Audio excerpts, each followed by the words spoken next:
welcome back to my channel. I'm your host, Miss KK, and this is The Wave, your weekly show on all things money. On this show, we get to dissect topics related to personal, family, and business finances, and our hope is that by the time we get to the end of this series, you'll be better equipped to make sound financial decisions. If you are new here, thank you so much for passing by. We really appreciate having you. Please consider clicking the subscription button in the comment below so that you can be notified every time I upload a new video. And if you are already a subscriber, thank you so much for your continued interaction in the comment box and for always popping by to view. Thank you so much, and also for sharing our videos. Right. I'm very excited this week. It's a new week. We are starting with a new topic, and we are talking about wedding finances, where we are going to be looking at a few cost considerations during the wedding process, and that will be ranging from Monday to Thursday. And if we still get to Thursday and if we haven't finished the topic, it might spill over into next week, or we might pick it up some other times, right? Today, or rather, before we get into today's discussion, I just want to highlight the wedding process in general, and how we are going to be tackling it, and how we're going to be breaking up the videos for the week. So normally the wedding process would be you get engaged, then you have a bridal party of some sort, then you have the actual wedding party, and then you have honeymoon. So and when I speak about this, I'm going to speak about it in a hybrid culture. I'm not speaking about traditional African weddings or traditional Western weddings, but I'm going to be speaking about the combination of those, because essentially that's what's happening. And I'm also going to be speaking about in context of the Oshiwamba traditional in a wedding process. And obviously this differs from family to family, because with all this Western adoption into African wedding, things are not as uniform as they used to be, and every family does their things differently. And also for you can choose what you want to mix and match, and what your family adopts, to just make sure that you are informed if you haven't really been through this wedding process before, right? So before you get engaged, you'll probably be in a relationship of some sort. Some people have been childhood friends and then eventually decide to just tie a knot. Some people have been maybe met as strangers and fell in love, and a couple of years down the line you might want to get married. Or maybe you are like, the Fergusons that met and then within 4 months they're already married. So it doesn't really matter how long you've known each other, the process is likely to be the same. And what I just want to say up front here, it's your costs in this process will be determined by mainly two things: your income level and your perception about weddings. So income level is if you have enough money, you can afford to splurge or spend on a luxurious wedding, as opposed to someone that doesn't have that much money.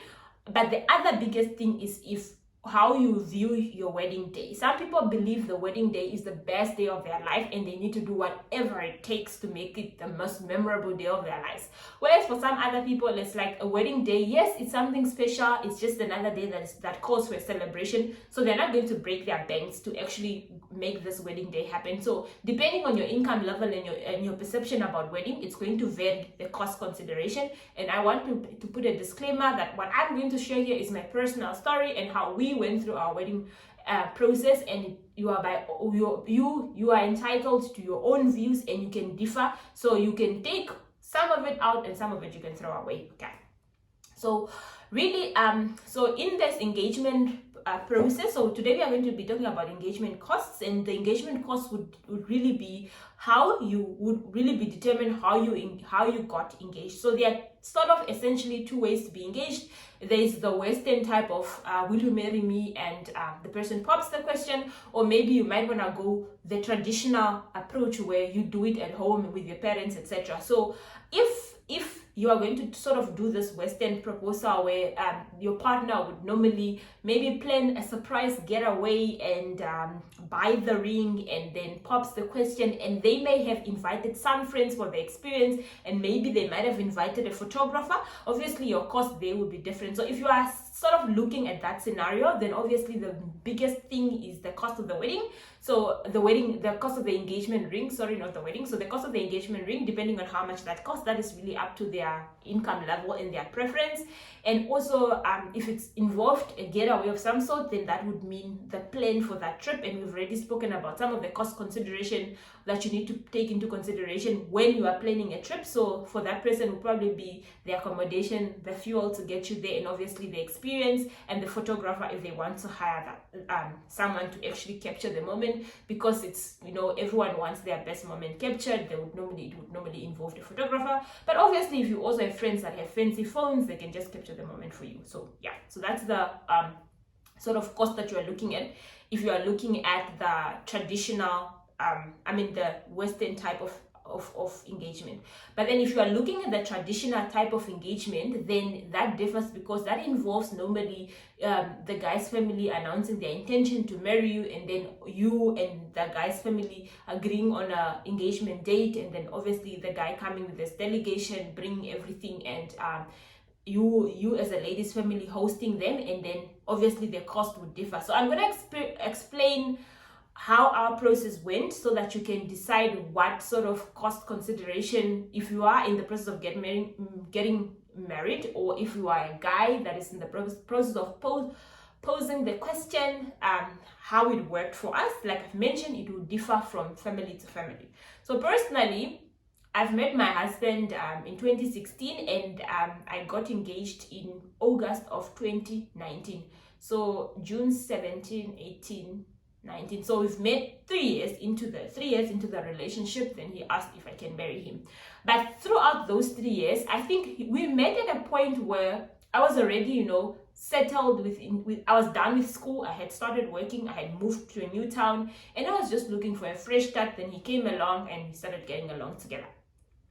So during the process there, I used to sometimes comment on people's rings. I see, you know, people's rings at church, or people's rings just in the street, and I would comment, oh, that ring is so ugly, or the ring is so big for my fingers, or things like that. So and that gave him the notion that I was picky about the type of ring that I'm going to wear. So he decided he's going to propose without a ring, and if I say yes, or when I say yes, because he was convinced I would say yes, and he was actually convinced we are at that point in our relationship where it wouldn't matter if he asked the question without a ring. But this is where personal preference come in, because if you were to ask your girl without a ring, she's probably gonna think, oh, what's wrong with this guy? He doesn't even make an effort to buy the ring. But then again, you must assess your person before deciding you're going to propose with the ring or you're not going to propose with the ring. So he asked the question. I said, of course I will do that. And then he's like, okay, fine, we were going to look for a ring, but you're going to choose your ring in context of my budget, because I know you are picky with regards to rings.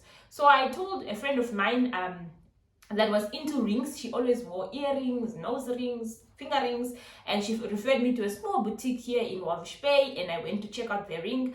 Looked around a little bit. I looked in your American Swiss and your Stens and your fancy, your normal ring shops, but I didn't really find anything that spoke to me and that was also within price range. So I eventually found the perfect ring in this boutique, and we bought it, we resized it, and off we went with the ring. But obviously, because I'm an Oshiwambo speaking lady, and our parents don't generally approve that type of, not that they don't approve, they don't really like that type of engagement. They would rather prefer your guy come and meet them and announce his intention of marrying you at home. So that way your process is also a bit formal. So I took the ring, but I didn't start wearing the ring. So then I told my mom, this is what happened, so he can potentially expect some other people from Matthias's family to come and announce their intention. So the process went back and forth. But during that process of his parents sending a delegation to my mother and announcing their intention and then fixing the engagement date, I was already in South Africa with work, and they did that in my absence.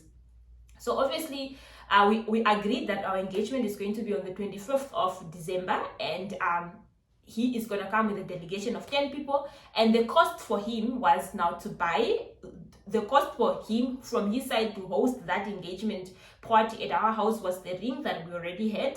And then we actually realized this if you do this type of traditional engagement, you can skip the engagement that normally happens in a lot of Oshiwambo wedding ceremonies the Sunday before, the Sunday preceding to your wedding date. So we needed to do it fully then, because we're not going to repeat the process. Some other people do an engagement some other time, then the Saturday before the wedding there's still some other engagement, and then there's the wedding. So my parents decided we are going to do a full-blown engagement then we are going to skip the engagement that happens after the announcement, or maigizo as people call it. So obviously then he bought He bought the ring, and because we were going to swap that other announcement, so he needed to buy a suitcase where he would carry the ring, the watch, the earring, and the necklace. So those are the 4 things that he bought, plus the suitcase that was carrying the ring now. And obviously for him, it was just probably the petrol cost, if he even paid the petrol cost for the delegation to come to our house.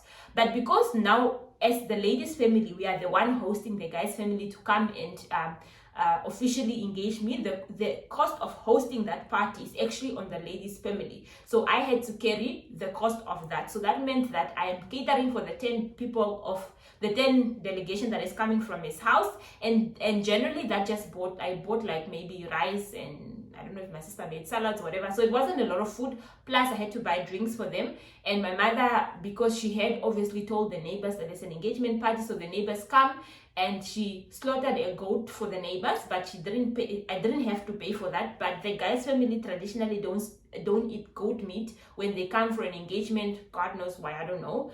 I had to buy beef to actually cook for the guests, and then there was other traditional food. So for my end, it was mainly just the food to host the delegation, the drinks to host the delegation, and then my dress to wear for the engagement. Now when the people come, they must find me in a decent dress.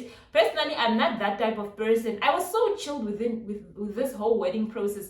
I wasn't that type of person that is going to the tailor to go make that dress. I just went in Woolies. I bought a very cheap dress. I'm probably gonna leave a picture if I find the picture, because I changed phones. Then I don't have most of those wedding engagement pictures anymore. So I bought a wedding, a simple dress, a flora simple dress in Woolies, and then that was about it. But the one thing I think that a lot of guys in Oshiwambo culture or refrains them from this whole Oshiwambo wedding process is because there's a bit of capital intensive project that you have to do around home if your house has never hosted a wedding before. So personally, in my case, our house has never hosted a wedding before, and even in my husband's case, they've never had a wedding at home. So there's a lot of restructuring around the house that needs to happen to actually make your house ready for it to host guests. Oshiwambo weddings bring in a lot of people, so you need shade for people to sit, and you need shade for people to cook, and you need to pick up your boundary wall if you didn't have a proper boundary wall before. And some entrances have to change, like a wedding doesn't come into a certain entrance, for example. Like it's things like that, man. And like for example, our house never had we never had a small entrance, we just had the car entrance. But traditionally, a wedding doesn't go through the car entrance, it at least needs to go through the small entrance. So some of those things needed to be made, and obviously that process kick-started that. So the first thing I had to do, which was a bit costly, was to erect this shade area where the delegation was coming to sit, because you can't then go and put 10 people in my mother's sitting room, for example. So, and also there's still other villages that want to experience and see the engagement taking place and hear the speech, etc. So we had to make this shade that my brother welded, so I just had to buy the material, and luckily my brother is a welder, so I didn't have to pay for the welding costs. So that for me, if I reflect back and look at all that engagement cost, it was round about plus minus 10,000, but I didn't have to pay the 10,000 all by myself. Part of it was his side of the rings and the suitcase, etc., and part of it was my side of home upgrade, that little home upgrade that I did, and that hosting costs, obviously, and my dress now. So really, that's the type of process that we went in. And obviously, once you have a fixed wedding date, so that's when you now save the date, announce the wedding date to everyone, and obviously that now kickstart the whole wedding preparation and marriage preparation.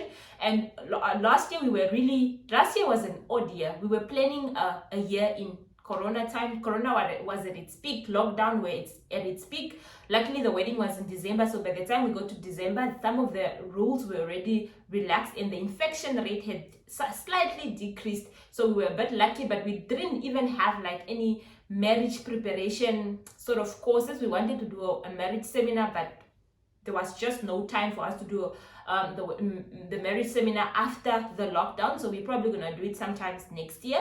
And yeah, so those are some of the engagement costs. So like I've mentioned, your engagement cost will really be determined by how you want your engagement to be. Do you want a getaway surprise? Are you doing it perhaps at home?